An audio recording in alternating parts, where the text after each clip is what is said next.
Dennis Prager here. Thanks for listening to the Daily Dennis Prager Podcast. To hear the entire 3 hours of my radio show, commercial-free, every single day, become a member of Pragertopia. You'll also get access to 15 years' worth of archives, as well as the daily show prep. Subscribe at Pragertopia.com. Hello, everybody. Welcome to the Dennis Prager Show, coming to you again from Tampa, Florida.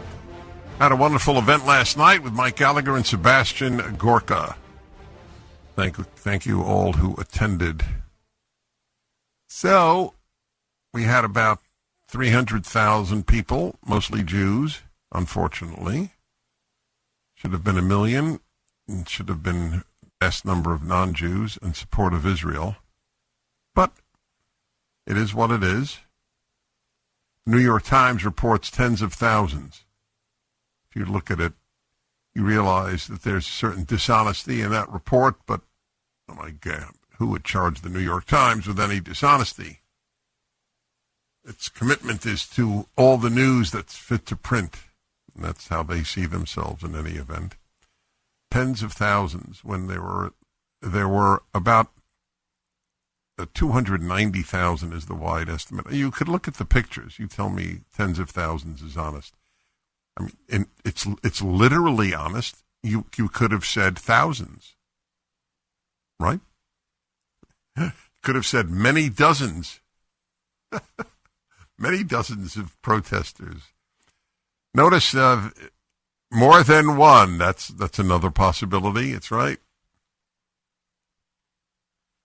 The peaceful nature of the demonstration, of the protest, is worthy of note. The lack of hate, and people still, apparently, there is some real support for the enemies of Israel. There's a story I'm sure you have not encountered, and it is of about, what is it, I think 800 Jews from Detroit went to support Israel in D.C., and they chartered a private planes in order to do it, and they chartered a bus company or a limousine company, I don't know which, to pick them up at the airport and take them to the area where there was the demonstration on behalf of Israel. And nobody came. They came from Detroit, spent all that money, their own money, nobody funded it, and stayed at the airport all day. Because the drivers would not take Jews to a demonstration on behalf of Israel. This is my United States of America, 2023. They called in sick. I certainly hope that they sue the company, and I hope that those drivers are fired, but no, I don't know if either will prevail. But the story is a distressing story. They would jeopardize their jobs and lie because they cheated these people. Oh, we'll pick you up, and then never come, and they never got to their destination. Apparently, you can't, I don't know what rules there are, but they couldn't be picked up at the tarmac by anybody else. I don't know exactly why, but they were stranded on the tarmac all day, and just eventually went back to Detroit.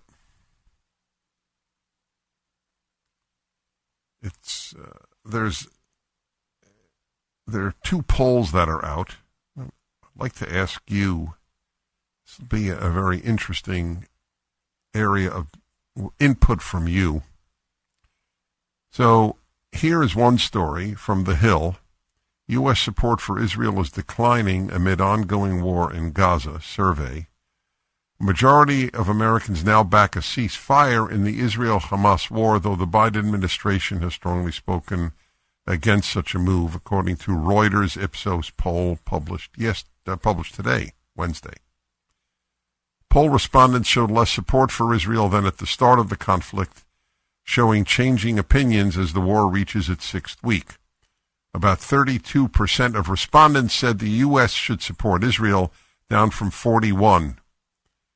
Many now believe that the U.S. should instead be a neutral mediator in the conflict instead of taking a side. That rate has increased to 39% from 27%.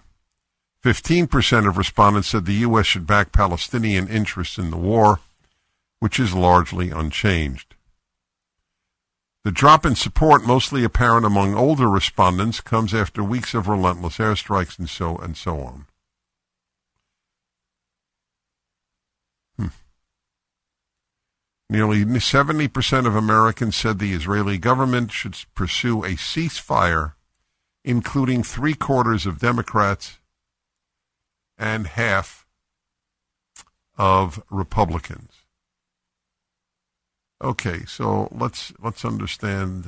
Let's take a look at one other poll, and you tell me which you believe. That's what I'm curious to know. What your family and friends. What are their takes on this issue? Are they in the middle? Are they pro-Israel? Are they pro-Palestinian? That's the question. So here's another poll. Most U.S. adults from the Jerusalem Post. Most U.S. adults support IDF Gaza offensive to beat Hamas and free hostages. A new poll reveals that a significant 67% of Americans support Israel's continued military efforts. Now, who released that poll is the question. All right, well, this is a new Harris poll, Harris X poll. Okay, more than 8 in 10 Americans expressed their belief that Israel has a responsibility to protect its citizens. Survey conducted online from November 11th to 12th, 1,331 adults. So which do you think? That's the question. Which do you think is accurate? 1-8-Prager-776. 877-243-7776. Which do you think is accurate on the basis of your kids, your friends, for that matter, you? But I assume most people listening to this show support Israel. But you have relatives and friends, and I'd like to know what they think. I have no idea which poll is accurate. I would be very interested in interviewing the people who refuse to pick up the Jews from Detroit and take them to the demonstration. What makes them tick? Why would they have their company betray people who signed a contract with them and not pick them up? It's a big deal what they did, these drivers.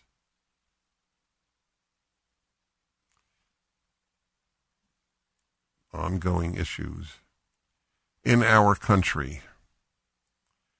There are so many ongoing issues. Fascinating. You know, we put out at PragerU a documentary called D-Trans. And it featured a young man and a young woman, the man who thought he was a woman and went through surgeries and the like, and hormone blockers, and a young woman who thought she was a man, and she went through similar things. She had her breasts removed. Both of them came to the PragerU Gala. I met both of them. I hugged them both. It is so interesting, the amount of hatred directed at us for making this documentary. In other words, anyone who puts out any information with regard to people who regret having done the most extreme things to their bodies should not be heard, because they represent less than 1% of people who transitioned. That's the line every single left-wing source that attacked us said. Less than 1%. Do you believe that? Do you believe fewer than 1 in 100 young people who had their breasts removed or their penis removed and took hormone blockers only less than 1 in 100 regrets that they did that? Is there anybody listening who believes that? But truth is not a left-wing value. I literally mean that. I've said it for decades. It doesn't matter. If truth mattered, you would not be a leftist. You could be a liberal. You could be a conservative. But you would not be a leftist. You should see it, by the way. It's free. Everything at PragerU is. Go to PragerU.com and watch the film. This is not an ad. It's a request. We'll be back. Gold dealers are a dime a dozen. They're everywhere. What sets these companies apart, and who can you really trust? This is Dennis Prager for AmFed Coin and Bullion, my choice for buying precious metals. When you buy precious metals, it's imperative that you buy from a trustworthy and transparent dealer who protects your best interests. So many companies use gimmicks to take advantage of inexperienced gold and silver buyers. Be cautious of brokers offering free gold and silver or brokers that want to sell you overpriced collectible coins, claiming they appreciate more than gold and silver. What about hidden commissions and huge markups? Nick Grovich and his team at AmFed always have my back, so I mention his name in each commercial message for him. Nick's been in this industry over 42 years, and he's established a reputation built on trust, transparency, and fair pricing. If you're interested in buying or selling, call Nick Grovich and his team at AmFed Coin and Bullion, 800-221-7694. AmericanFederal.com, AmericanFederal.com. Call on you, my friend. Call on you, my friend. Kathy in El Segundo, California. Hello. Hold on. Sean, I'm clicking and nothing is happening. In mezuzahs. All right. That I bought 5 of them on Amazon yesterday, and I was talking to one of my Jewish neighbors, asking some questions, and he was so moved. He gave me a big hug, and he told me that if I would like, he would come and give the traditional Jewish blessing when it's installed. And what a beautiful story. And so little on my part to do something so important. I'm 80, and I definitely support Israel and the Jewish people. And I just think, as Christians, there's no reason we can't do this. It's our God, our Bible. I didn't realize it would be such a wonderful thing. So thank you so much, and I'm so glad that I'm doing it. Thank you. It's a very beautiful thing. I am starting this national campaign that non-Jews put a mezuzah, the little box with scripture in it, and you can just put the box up because the point is the symbol here. And in effect, to emulate some stories that I wrote in my column, you could see it at DennisPrager.com, the column, where Jews were singled out and non-Jews said, "We are all Jews." This is about as dramatic and beautiful and not a big, it's not risky. It's so powerful, though, as her Jewish neighbors were so moved. I think this could do a massive amount, aside from everything else, in the way people see themselves and the way Jews see their Christian neighbors. It's a beautiful thing to do. Read my column so you'll understand what it is. The little box that could change America. That's the column. It is an interesting and important question. Which poll do you think is accurate? That more Americans favor a ceasefire and more and more Americans are being, quote, neutral? To be neutral between Hamas and Israel is to forfeit moral seriousness. It's not surprising to me the left has destroyed the conscience of a vast number of people. People who think in terms of black and white, rich and poor, oppressor and oppressed, not in terms of good and evil. It's been a war against good and evil all of my lifetime. They couldn't call the Soviet Union evil. Yeah, there are a lot of people neutral between the U.S. and the Soviet Union. No, it's just two economic systems, communism and capitalism, or two superpowers struggling it out for hegemony. This is not new. Moral blindness, moral idiocy. It's not new. But it's reaching very, very remarkable and dangerous proportions. Mike Gallagher was telling me yesterday, my colleague Mike Gallagher, he was one of those members of the press who went to the Israeli embassy and was invited to see the film about what really happened on October 7th. And he was quite shaken. The more you read about the day, what he said, what most struck him was the jubilation they had when they shot children. If you can't see the difference between targeting families and families being used as shields by the people who did that, and thereby dying when there is a response, if you can't see the moral distinction, it shows what a good job college and high school has done in blunting your ability to see the difference between right and wrong. Yeah, it's quite something. All right, let's see here. View full screen. Do I have that option? Let's see. Well, all right. I have to look at this. It's not the easiest to do on the road. Okay. Beautiful. Let me hear from here in Tampa. Tony, hello.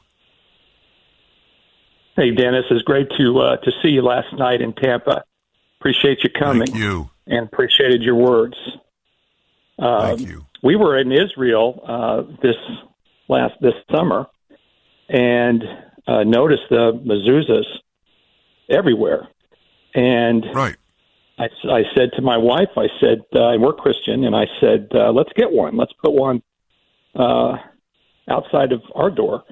And she said, well, we better find out if we can do it. And so we asked a rabbi that we were talking to, and he said, oh, absolutely, you can. And so we bought one, and we put a blessing inside of it, and we have it on our door. God bless you. Have you gotten any comments? Have people asked, what is it? Our neighbors have, and they've all marveled at it. And one of our neighbors even said, well, we're going to do that too.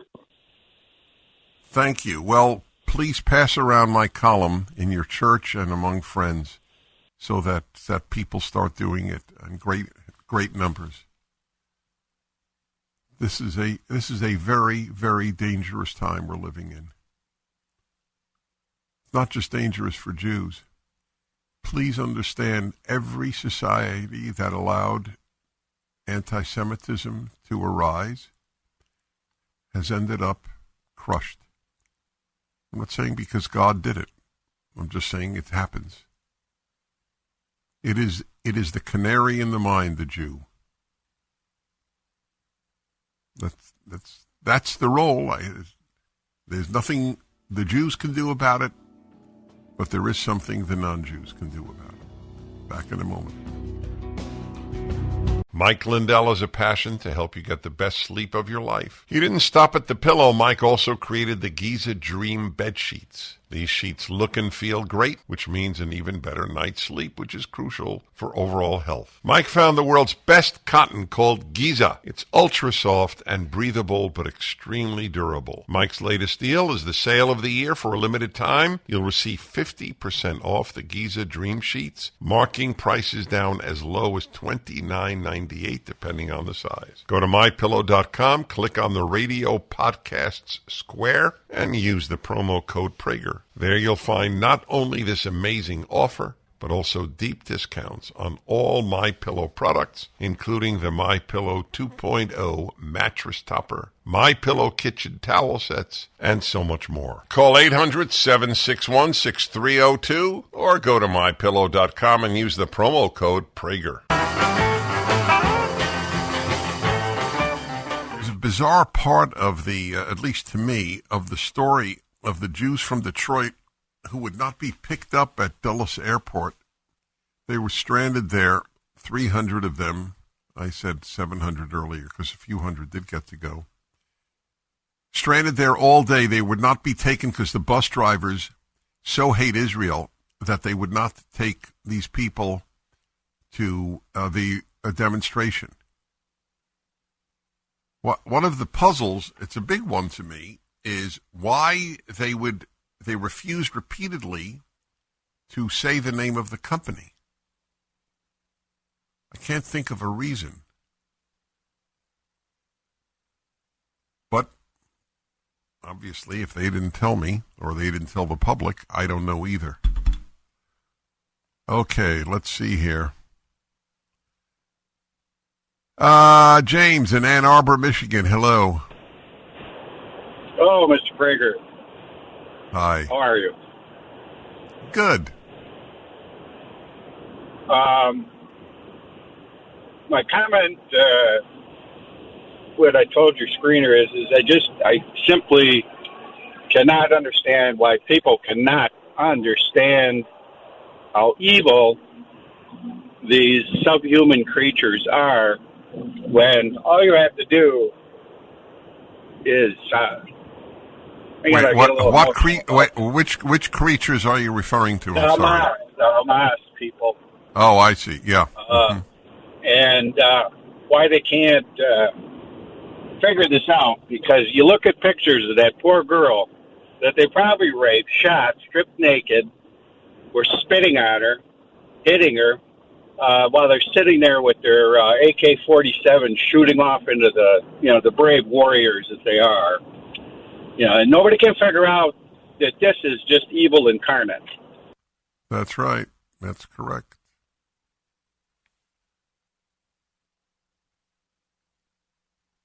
Well, I will be open about my own life. None of this surprises me. Those of you who have followed me for 40 years of my broadcasting, and even more than that, of writing, I have said that evil is not dark. Evil is so bright people cannot look into it. People can look into the dark. They can't look into piercing light. The denial of evil. Was it Ernest Becker wrote The Denial of Death? The greatest denial is not death.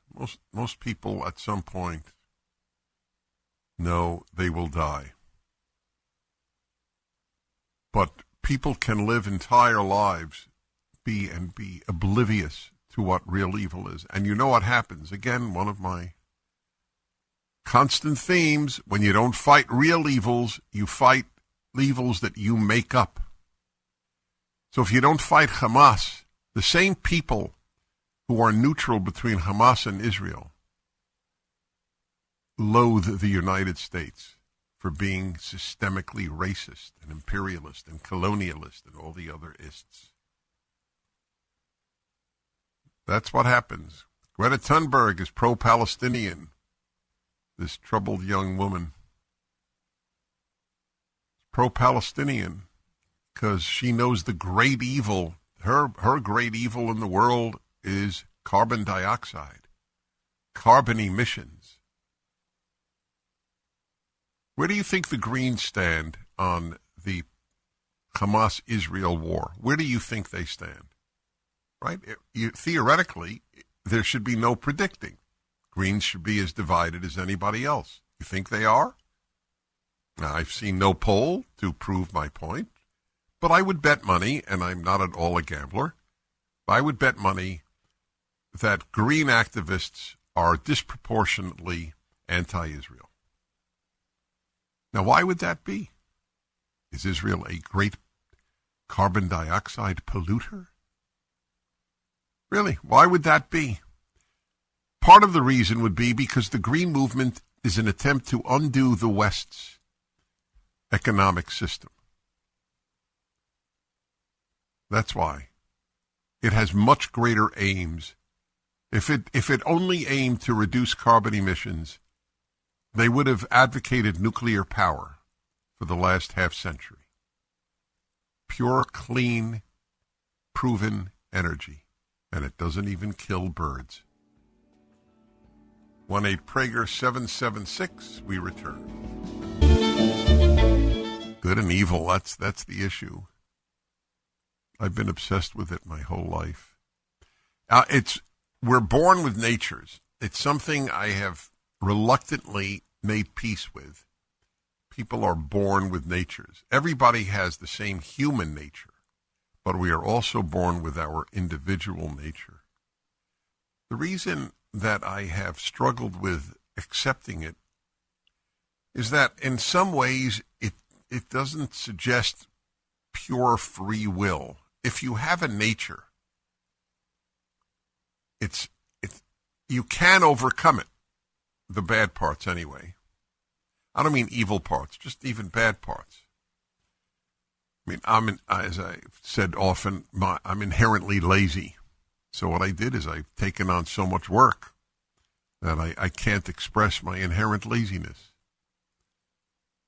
So everybody has parts of their nature to fight. Everybody has some good parts to their nature. I'm not talking morally now. I'm talking productively or non-productively.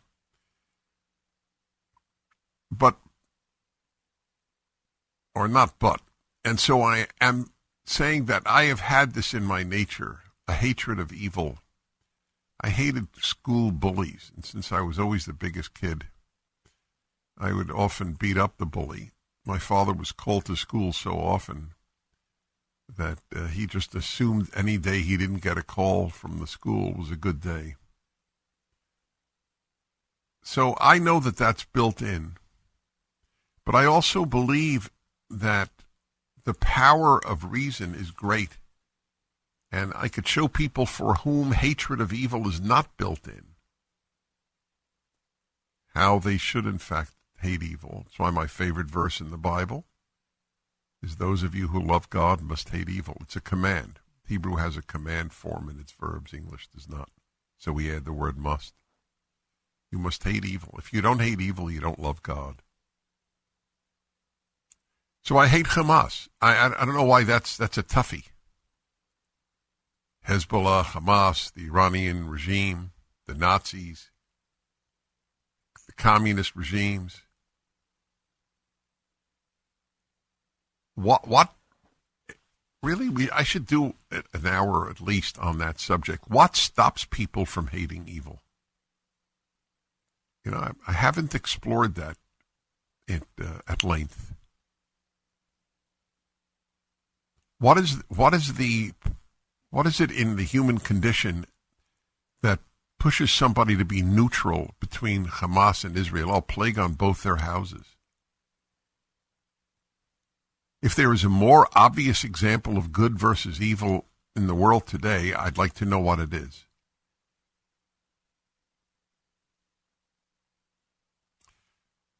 Right. Anyway, my Muzza Campaign is catching on here. Let's see here. Yeah, here's a good one. Gail in Minneapolis. Hello. Dennis, I'm so happy to talk with you. Monday, I was babysitting my grandson, and Tuesday, our daughter was in D.C., and I had the march on all day. And I have to say, I did not hear the show for the last 2 days. And I manage the gift shop at Temple Israel in Minneapolis. We're the 7th or 8th largest congregation in the country, Reformed congregation. We have a very small but busy shop. And the last few days, I've been fielding these mezuzah calls, and I had no idea what was going on. And probably the third person who called to ask me about the mezuzot, he finally said, "Do you listen to Dennis Prager?" And I said, I do, and I've missed the show like the last 2-3 days. And so, he said, I'm on a hunt for a mezuzah, and I knew he wasn't Jewish, and he doesn't live close to the shop at all, and he's not online. He needed directions to the synagogue, and he said, tell me about these mezuzahs. And I said, I have a huge, huge selection. They're from all over the world, every price range, and I'll be happy to give you a sheet that I give with every sale. It has the prayer for affixing the mezuzah. You'll know exactly how to hang it, and and the prayer is in Hebrew and English and transliterated. I said, you can make a little ritual out of hanging it. I said, I'm all set to meet you. And we had such a lovely conversation. And that was followed by a fourth call. So really, I mean, the word is out in the Twin Cities. I just was overwhelmed, and I was totally in the dark. I turned on the radio just a little bit ago, and I started to get a drift of this, and it was like, oh my God, that's not getting all these Missouri. So I have a couple. This is a beautiful story. I have a few questions. What denomination is your synagogue? We are Reformed. Temple Israel is a big Reformed congregation in the Twin Cities. So do me a favor and tell your rabbi what I've started here. I totally will. She was just in D.C. She'll be back by Friday night. Good. And have her announce it so that we could spread the word. I am just overwhelmed, and I really have a beautiful big showcase, and 2 shelves are all mezuzot. Well, it's obviously there's a benefit here of bringing Christians and Jews together. Amazing. Amazing. He said, I've never been there. I'll find your synagogue. I said, I look forward to meeting you. It was terrific. Well, thank you. It's a beautiful story. This what she needs to do is to send my article to her rabbi and let the rabbi then just put it in the synagogue bulletin. I assume the rabbi and my politics are different because she's a Reform rabbi, but it's irrelevant. This has no political overtone. So we'll find out. As you know, folks, I'm a big behaviorist. Doing is all that matters. I don't care what people think. I care what people do. Gotten into a lot of interesting discussions on that matter. But this is a great example of doing, because I believe that when you do, it shapes your thoughts, and it shapes your feelings, and it shapes your life. Behavior is almost everything. And the ramifications of this program that I've started, of non-Jews putting up a mezuzah on their doorpost, are incalculably positive. We continue on the Dennis Prager Show. Are you listening, Doctor? Yes. Yes. Go on. My friends, every Wednesday, the second hour of the Dennis Prager Show is devoted to the most honest talk about men and women of which I am aware in the American media. We still got that reflection on the eye, guys. Let's try to move the light. Because it's like an eye test. Yeah, let me see. Can I get it in right? Yeah, there we go. Yeah. All right, my friends, this is it, the male-female hour. I don't only talk about what is happening in the world, because we also have our lives to live. So here is another review, which I do periodically, of a male-female difference. One that is the source of a vast amount of pain in the human condition. It's in the sexual arena, and people often avoid this issue or deny this issue. Men don't like to talk about it with their wives or girlfriends. Most women don't want to hear it. My belief is that truth sets people free, and acknowledging the elephant in the room is a form of truth-telling. You have to know men and you have to know women. So frequently when the issue is broached of sexual differences between men and women, it is usually noted that there's a frequency. Men usually are charged with wanting sex more often than their partners. So that's true in some cases, undoubtedly. And it is also true that there are cases where women want it more often than they have it with their man. But my point today is not about the frequency issue. There's a more fundamental difference, in my opinion, and a much greater cause of harm between men and women. It is not the frequency issue. It is the variety issue. Men are programmed to have relations with any number of women. I don't mean at the same time, but any number of women. I have three quotes here that I picked up from people that express this. Here's one. Women love a man. Men love women. Women want everything from one man. Men want one thing from every woman. Women sleep with whom they want.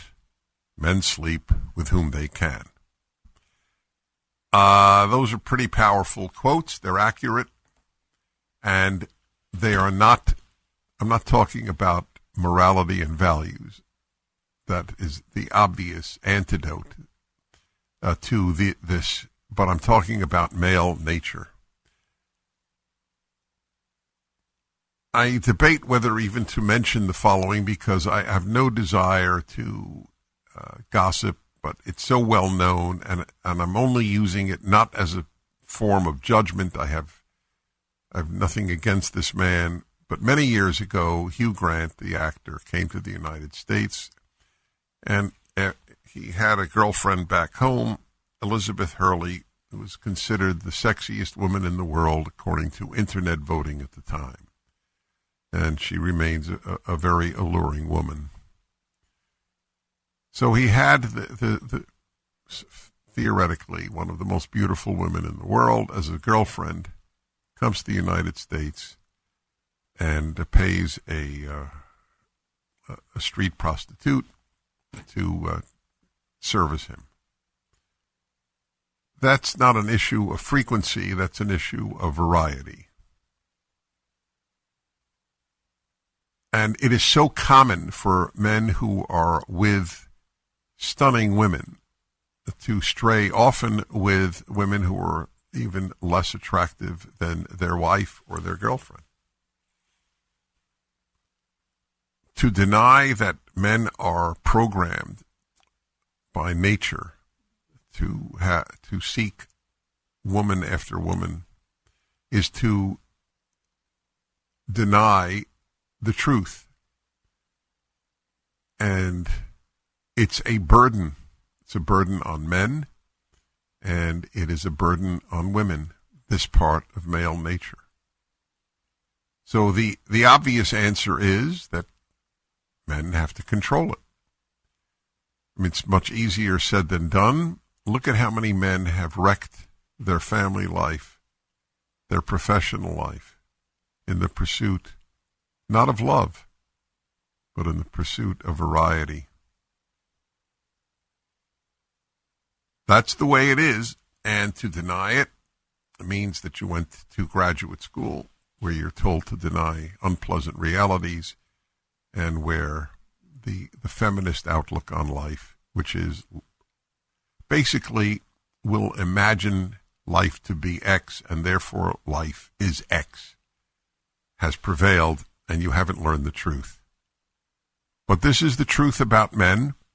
Is it the truth about every man? There's no such thing as every. It doesn't exist. The only thing you could say about every man is they need oxygen to live. Every man needs oxygen and every woman needs oxygen. The biological universals are universal. Then you can say every.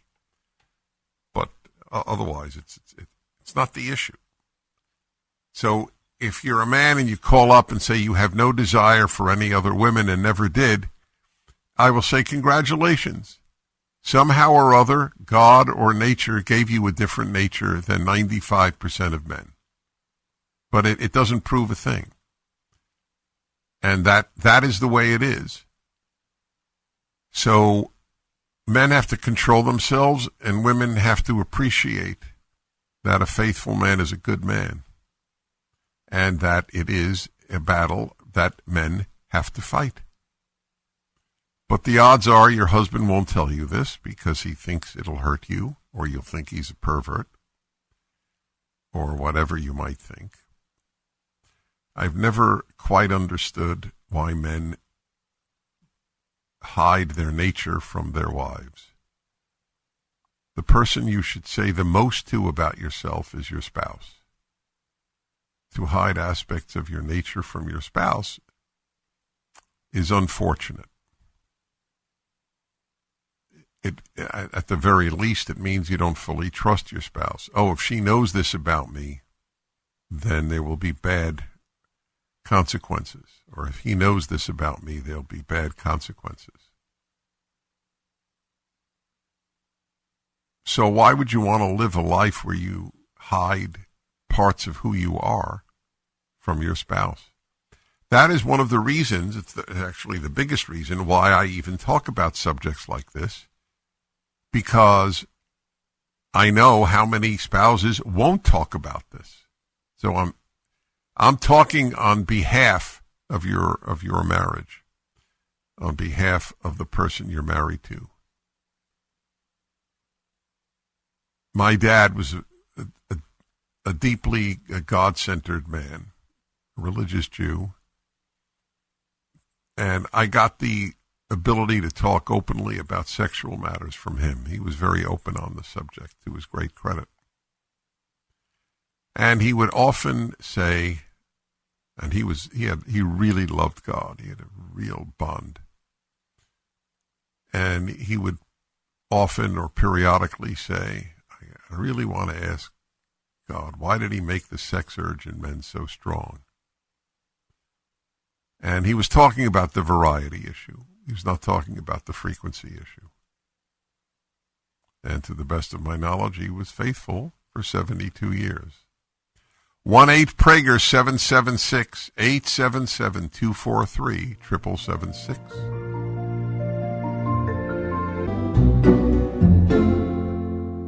All right, this is the male-female hour on the Dennis Prager Show. And it's important that women need to call in too, because this is very difficult for women to hear. I'm talking about a male-female difference that needs to be acknowledged.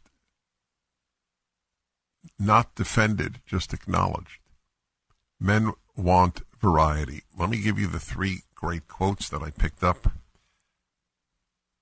on the internet. Women love a man, men love women.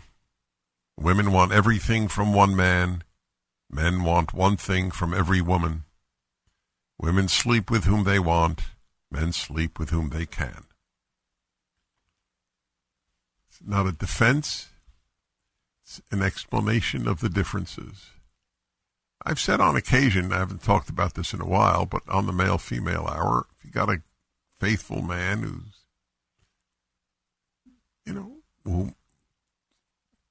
who's attracted to, whom women find attractive, and he's faithful, periodically thank him.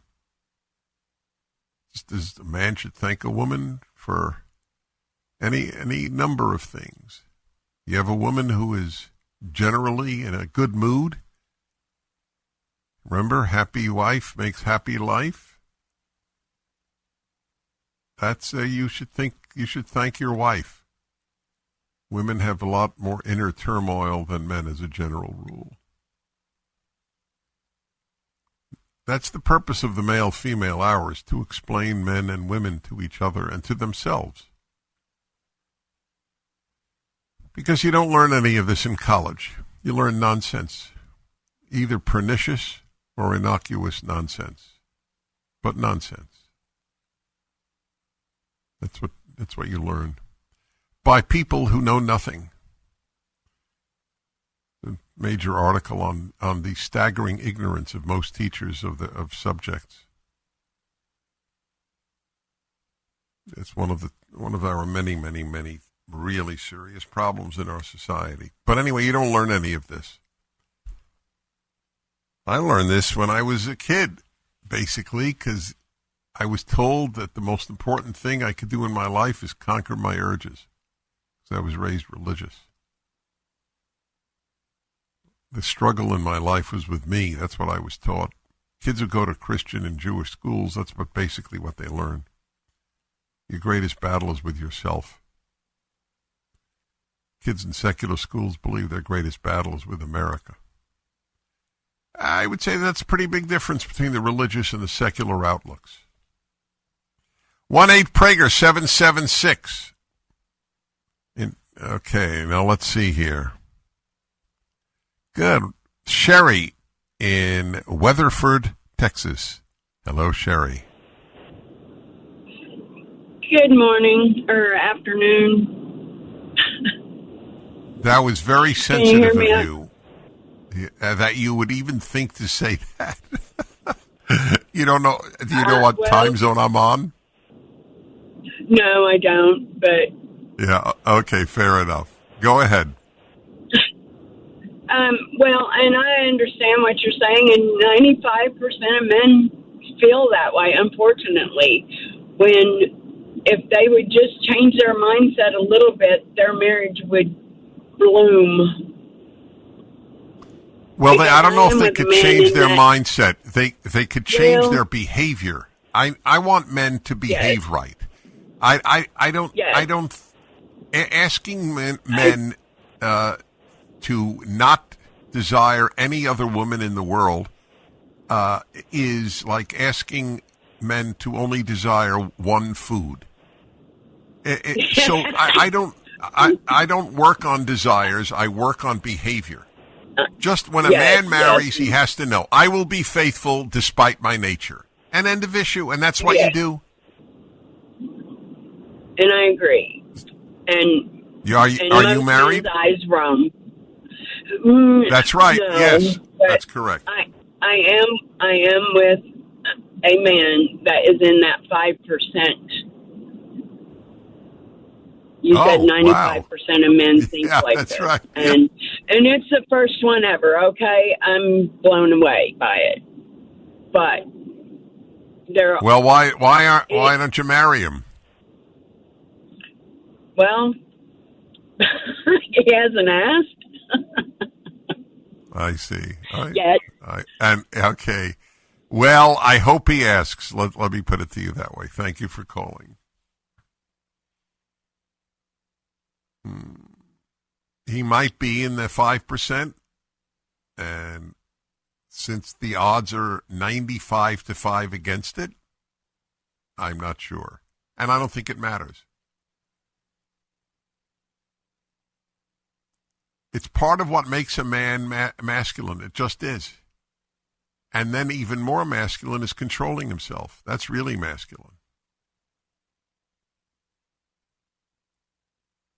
You have a much better chance of controlling yourself when you know what it is you have to control. And you sort of make peace with it. This is my battle. This is virtually every good man's battle. And a woman can help in many, many ways. But the fact is, that is what it is. All right, that's the reason for the male-female hour, to be honest about the two sexes. Okay, Brad in Atlanta, Georgia. Hello.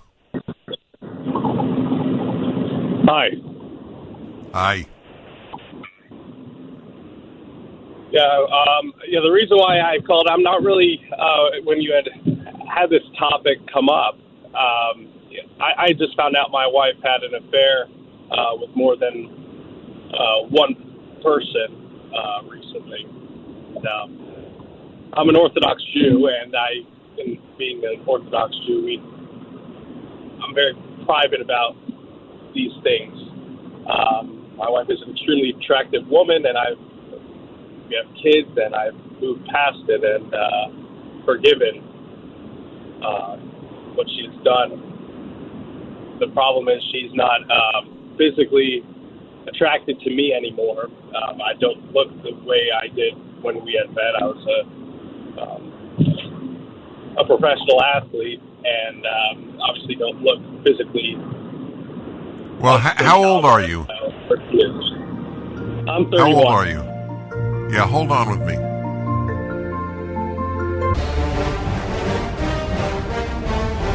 Hello, my friends. Dennis Prager here. Man I greatly admire. Senator from Texas, Ted Cruz. He's a fighter. And as you know, my theory, there are not many fighters. And he is. He's written a brand new book, just came out, Unwoke, How to Defeat Cultural Marxism in America. It's worth noting that his parents fled communism, so he has some intimate knowledge. My parents did not flee communism, but I do have intimate knowledge of it since that's what I studied, and I went to communist countries repeatedly. And to see cultural Marxism come to the United States is mind-blowing, to say the least. How to defeat cultural Marxism in America? Okay, Senator Ted Cruz, take it away. How do we do that? Well, Dennis, it's great to be with you. Thank you for having me. So what this book does is really two things. Number one, it examines how it is that the radical left seized virtually every major institution in America. And so each chapter of the book examines a different institution. The first chapter is universities, and I call universities the Wuhan lab of the woke virus. It's where it was created. It's where it mutated. That's great. And it's where it spread. It's where it all came from. The next chapter it didn't come from a bat? Well, I don't know what they were doing with a bat, but it ended up spreading everywhere else. So from universities, the book goes on to talk about K through 12 education, and then journalism, and then government, and then big business, and then big tech, and then entertainment, Hollywood, movies, TV, sports, music, and then science, the politicization of science. And the last chapter in the book is on China, and China is a central nexus that ties them all together.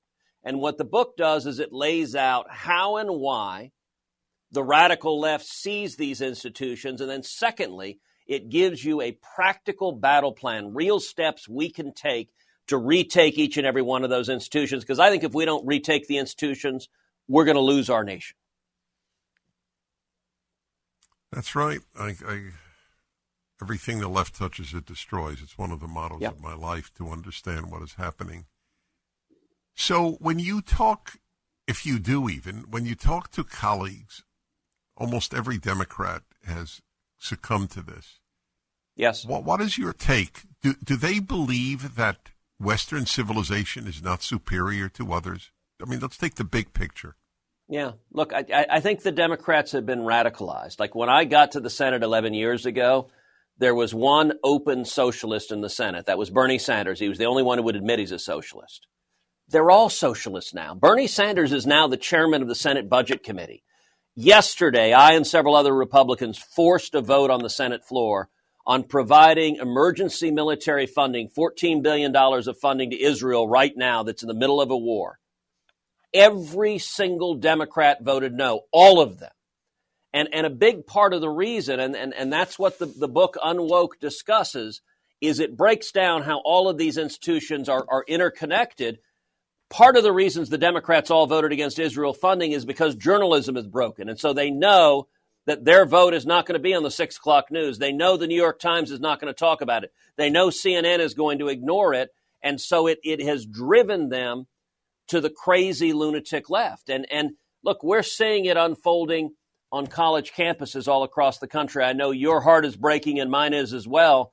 At the rabid anti-Semitism we're seeing, this is the manifestation of cultural Marxism taking over the universities, and it underscores the need to fight to take them back. Look, we're seeing it in San Francisco right now with Biden meeting with Xi. Now, as you know, what liberal politicians have done to San Francisco is truly tragic, and yet magically, right before the meeting, they came in and they cleaned out the homeless people. They cleaned out the drug users. They stopped people from injecting drugs in the open streets. They stopped people from defecating in the streets, and everything's sparkling.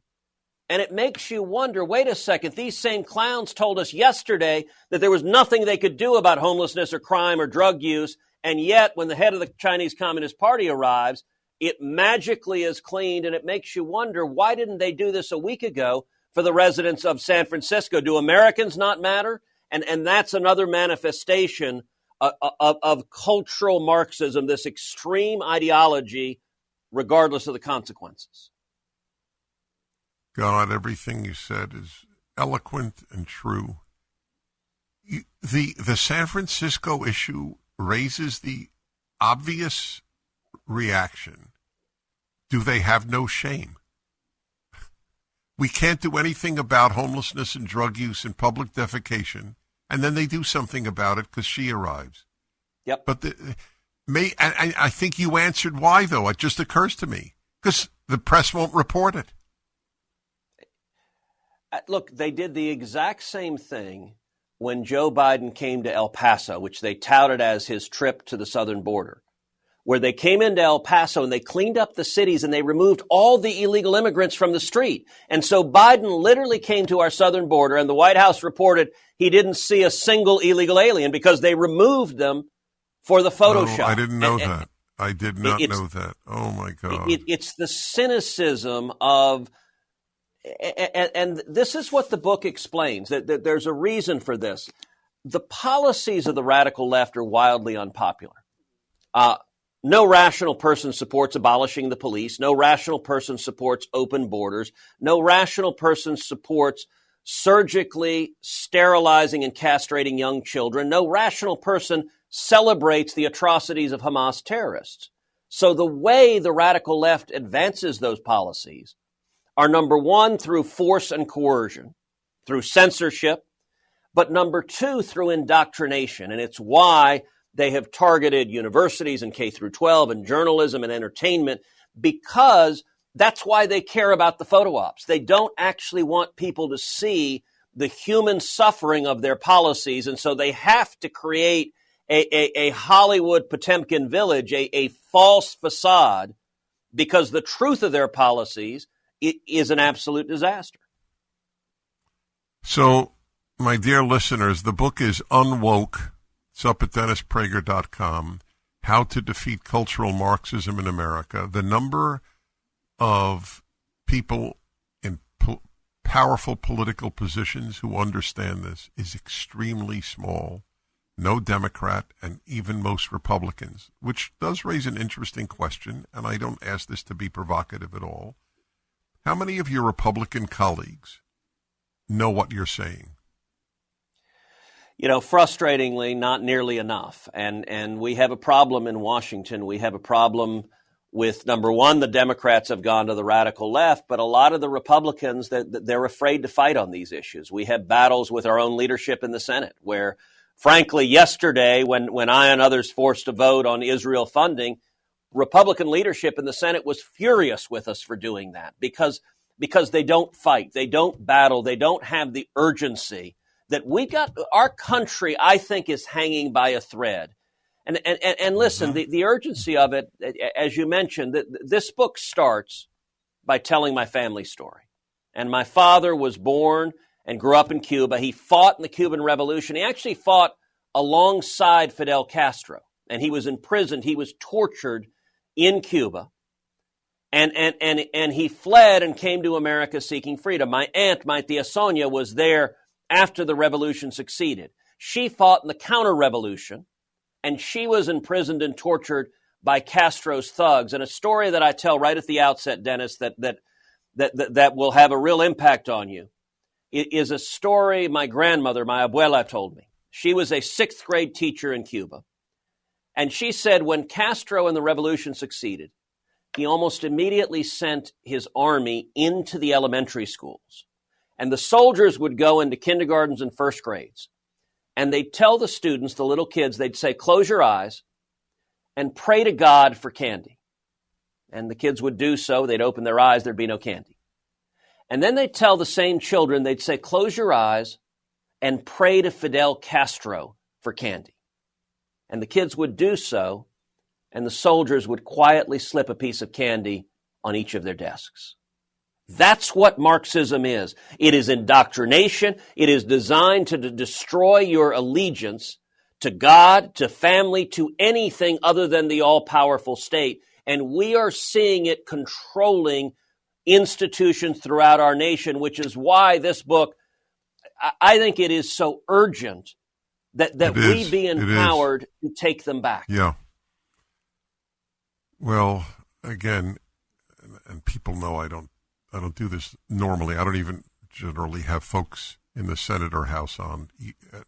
I'm not against them. I just don't. You are an invaluable voice, Senator Cruz. The book is Unwoke: How to Defeat Cultural Marxism in America. Look forward to talking to you again.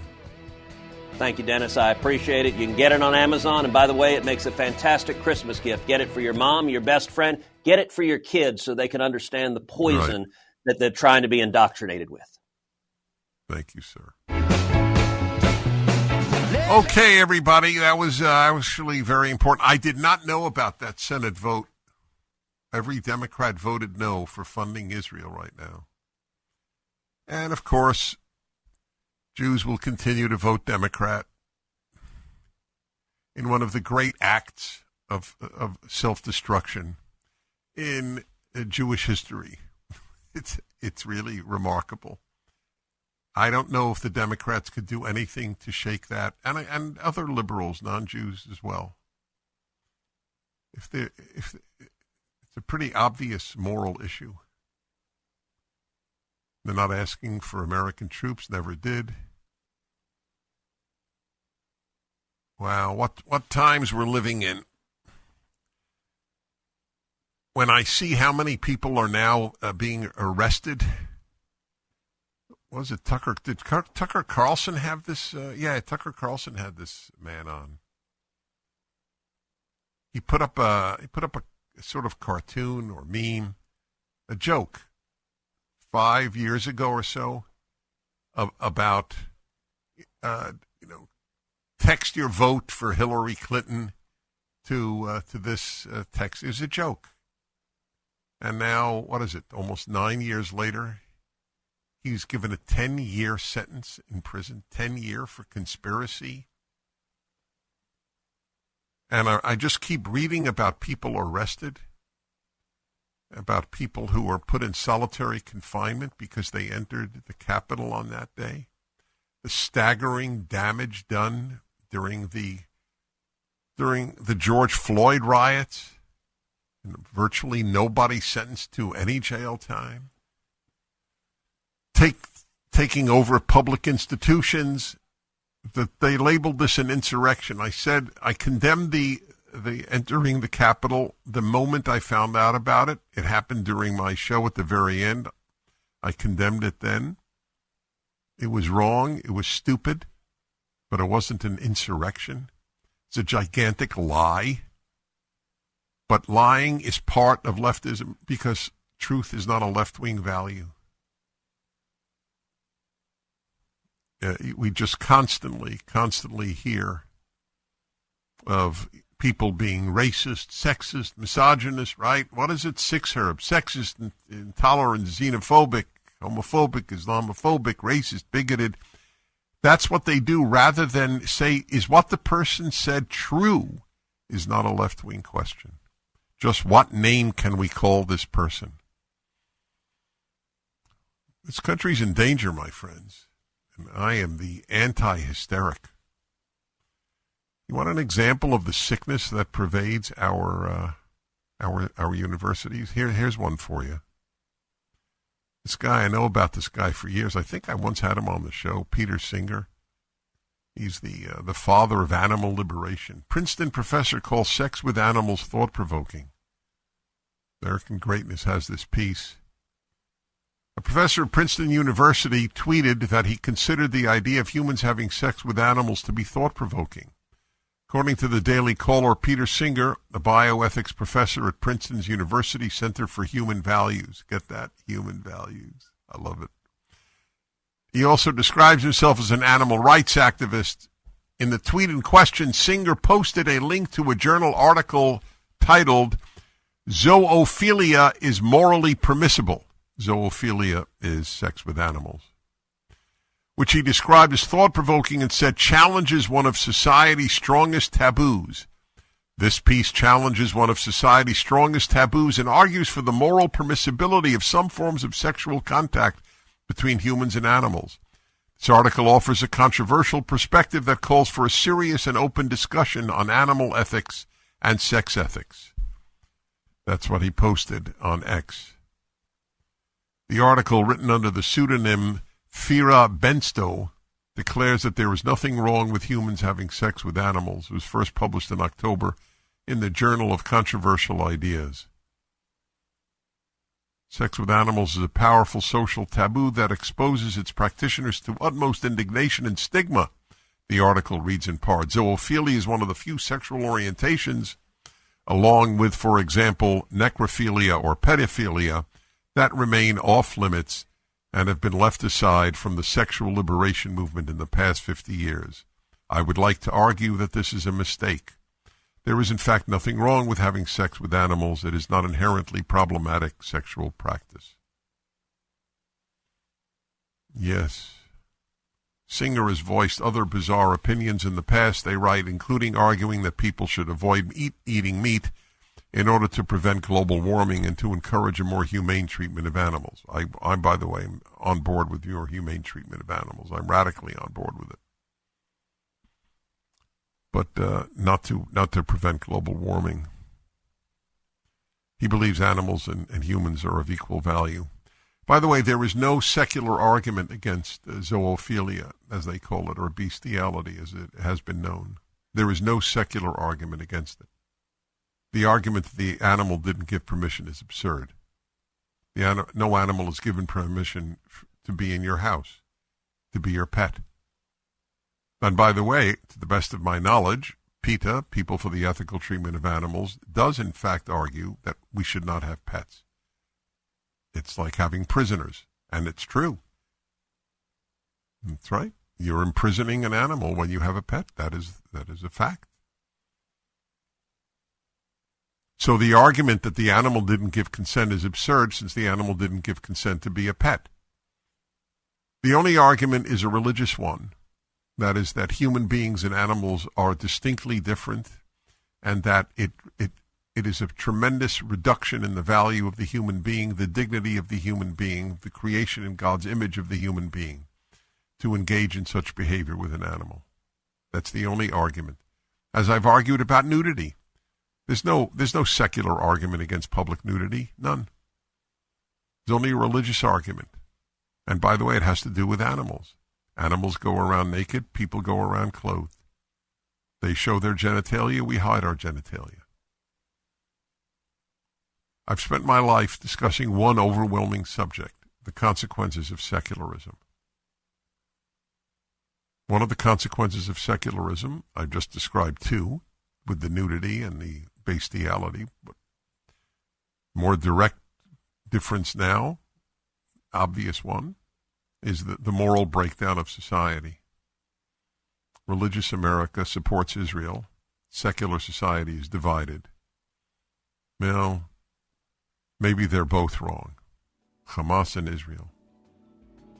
1-8-PRAGER 776. 1-8-PRAGER 776 877 243 776. The foundations of our republic are being destroyed. John Adams said this country was made for a moral and religious people who will not work for any other. Well, that's it. That's correct. The great error, if there was one fundamental error made in the society, it was the belief in secularism.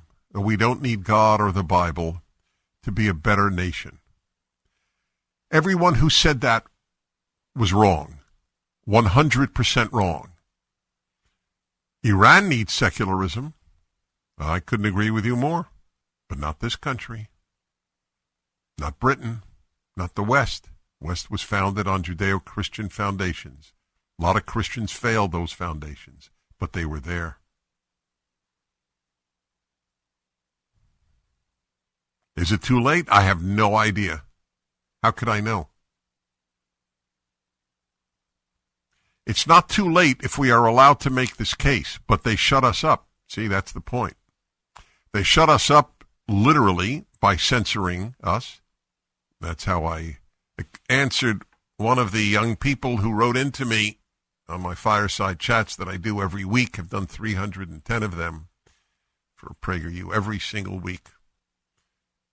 And one wrote in, how do I know, Dennis, who's telling the truth? And I said, well, the best single way is find out who's censoring.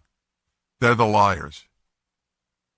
The people telling the truth are okay with other views, even with lies, because we'll win. Truth will win. But if truth is not allowed to speak, if we're shut down by Google, the despicable people who run Google, the despicable people who run YouTube, the despicable people who run Facebook, if they shut down differing views under the lie of misinformation, exactly what fascist and communist regimes did. Misinformation, we won't allow that. If you don't hear it from the government, it is not true, said the Prime Minister of New Zealand, straight-faced. If you do not hear it from the government, it is not true. You can trust Why is us that as different? A source of that information. You can also trust the Director General of Health and the Ministry of Health. covid19.govt.nz. Otherwise, dismiss anything else. We will continue to be your single source of truth. We will provide information frequently.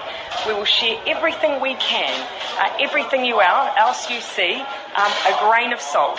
And when you see those messages, remember that unless you hear it from us, it is not the truth. The single source of truth. The single source of truth. The CDC and NIH, were they the single source of truth? They disseminated lies, like the origins of the virus, like the usefulness of masks, like the safety of the vaccine. They lied. Pure, unadulterated lying. Okay? And then tell you they're the single source of truth. Only will work with a religious people, said John Adams. And he was talking about the Judeo-Christian tradition, because he said he was big on the Judeo just as he was on the Christian. The Hebrews changed the world, he said. Term that they used for Jews at the time. So people, including many of my fellow American Jews, bought the lie, the idiocy, that we don't need God in the Bible to make a good society. The number of fools among the educated is almost equal to the number of educated. Look at the moral chaos, the utter moral chaos. Vast numbers of Americans can't tell the difference between Hamas and Israel. Couldn't tell. The educated were telling us that there wasn't much of a difference between the U.S. and the Soviet Union. I know it. I was taught that. When I was at Columbia, the Russian Institute. That was my field. Remember how Reagan was condemned? Or if you don't remember, you don't have to live it. You could remember it by reading about it. How he was condemned for saying the Soviet Union was an evil empire. It wasn't an evil empire? Really? What was it? Bob in Hollywood. Hello. Hollywood, California. Hello. There are many Hollywoods. Can you hear me? Well. Can you hear me? Good. Well. My brother's a fan of yours. I'm not.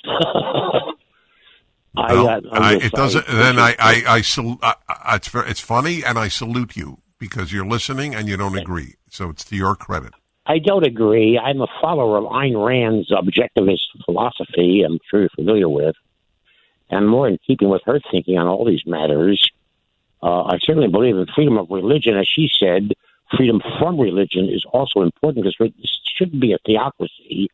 which I think the Republicans tend to lean us into, we have to have a separation of church and state. Yeah, all right, stick. Dennis Prager here. Thanks for listening to the Daily Dennis Prager Podcast. To hear the entire 3 hours of my radio show, commercial-free, every single day, become a member of Pragertopia. You'll also get access to 15 years' worth of archives, as well as the daily show prep. Subscribe at pragertopia.com.